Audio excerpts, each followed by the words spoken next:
3 बार मेरी शादी टूट चुकी थी। इस बार मेरी शादी तय हो गई और मैं बहुत ही खुश हो गई कि अब मेरी भी शादी होगी। अब मैं भी दुल्हन बनूंगी। मेरे साथ साथ मेरे घर वाले भी बहुत ही खुश थे। दोस्तों, थोड़ा सा समय निकालकर इस कहानी को जरूर सुने। दोस्तों, आपकी एक लाइक और सब्सक्राइब से बहुत ही मोटिवेशन मिलती है कि हम ऐसे ही कहानियां आप सबके समक्ष प्रस्तुत कर पाए। चलिए अब कहानी में आगे बढ़ते हैं और यह कहानी आपको सुनाते हैं। दोस्तों, मेरा नाम सीमा है। मैं बहुत ही गरीब परिवार से हूँ। मेरी पहली 3 शादियां टूट चुकी थी क्योंकि मेरे माता पिता के पास इतने पैसे नहीं थे कि वे दहेज दे पाए। हमारे घर की आर्थिक स्थिति बहुत ही खराब थी, जिसकी वजह से मेरे माता पिता दहेज के लिए पैसे इकट्ठा नहीं कर पाते थे और इसीलिए मेरी पहले 3 बार शादी टूट चुकी थी। लेकिन इस बार जो रिश्ता आया था वो दहेज नहीं मांग रहा था, जिसकी वजह से मेरे घर वाले बहुत ही खुश थे। जब मैंने लड़के को देखा तो मेरे पैरों तले जमीन खिसक गई। वह मुझे कहीं से भी जवान लड़का नहीं लगा। वह 52 साल का आदमी था। उनकी पत्नी का 1 साल पहले ही निधन हो गया था और उनके 2 छोटे छोटे बच्चे भी थे जिनकी देखभाल करने के लिए वे शादी करना चाहते थे। मेरे माता पिता ने मेरी शादी उस आदमी के साथ तय कर दी। मैंने अपने माता पिता की खुशी देखकर शादी के लिए हाँ कर दी। शादी करके जब मैं अपने ससुराल गई तो वहां मुझे एक जवान लड़का दिखाई दिया। वह दिखने में बहुत ही हैंडसम था। मेरे पति ने अपने बच्चों के साथ मेरी जान पहचान करवाई। अब बारी आई उस जवान लड़के से पहचान करवाने की। मेरे पति ने कहा, सीमा, इससे मिलो, ये मेरे चाचा का लड़का है। इसके माँ बाप नहीं है। ये मेरे साथ ही रहता है। इसका नाम अंकित है। अंकित ने मुझे मेरे नाम से ही पुकारा। तब मेरे पति ने कहा, सीमा तुम्हारी भाभी है। तब अंकित ने कहा, भैया, भाभी तो मेरी उम्र की लग रही है, इसीलिए मैंने उन्हें नाम से पुकारा। मुझे अंकित पहली बार में ही पसंद आ गया। शादी की पहली रात मैंने अपने पति से कहा कि मैं अब बहुत थक गई हूँ, अब मैं सोने जा रही हूँ। मैंने घर वालों के कारण उनसे शादी तो कर ली, लेकिन मुझे वह बिल्कुल भी पसंद नहीं थे। जब से मैंने अंकित को देखा, मेरा दिल उसके लिए धड़कने लगा। हमारी शादी को लगभग 3 महीने होने को आए। अंकित और मेरी बहुत ही अच्छी दोस्ती हो गई थी। मुझे अंकित की बातें बहुत ही अच्छी लगती थी।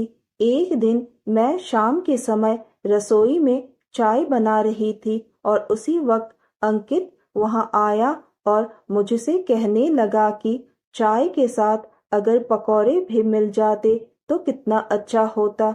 मैंने कहा, ठीक है अंकित, तुम गोभी काट दो। आज मैं तुम्हारे लिए तुम्हारे पसंदीदा गोभी के पकौड़े बनाऊंगी। पकौड़े तलते तलते मैंने अपने दिल की बात अंकित को बता दी।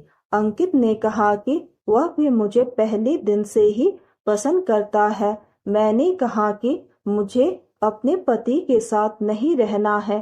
अंकित ने कहा, क्यों नहीं रहना है? मैंने कहा, वह बहुत ही बुढ़ा है।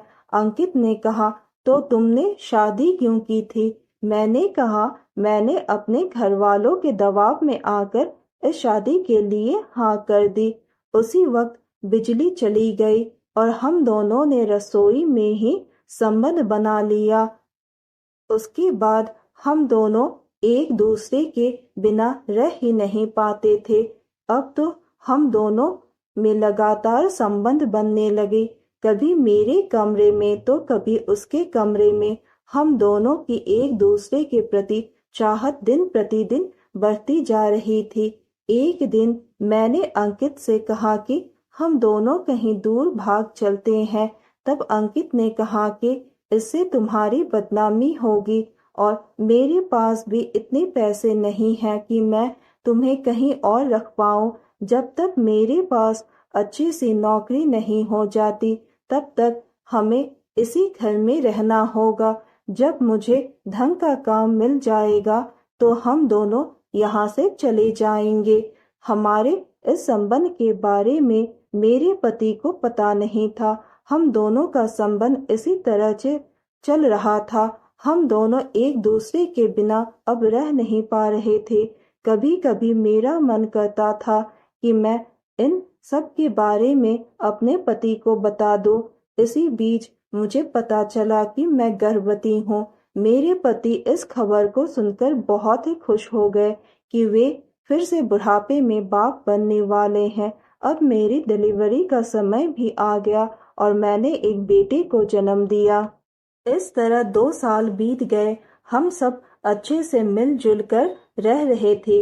एक दिन अचानक मुझे पता चला कि मेरे पति को टीबी हो गया है और अब उनके पास ज्यादा समय नहीं है। उन्होंने अंकित और मुझे कहा कि मेरे जाने के बाद तुम दोनों मिलकर इन बच्चों का ख्याल रखना।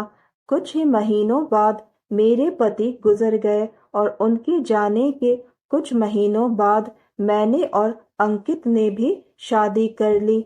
हम दोनों ने मिलकर तीनों बच्चों को संभाला। दोस्तों, यह कहानी सुनने के बाद आप सबकी क्या राय है, हमें कमेंट करके ज़रूर बताइए और साथ ही इस वीडियो को एक लाइक करें, चैनल को एक सब्सक्राइब करें और नोटिफिकेशन बेल को भी ज़रूर दबाएं ताकि अगली अपडेट सबसे पहले आपको मिले।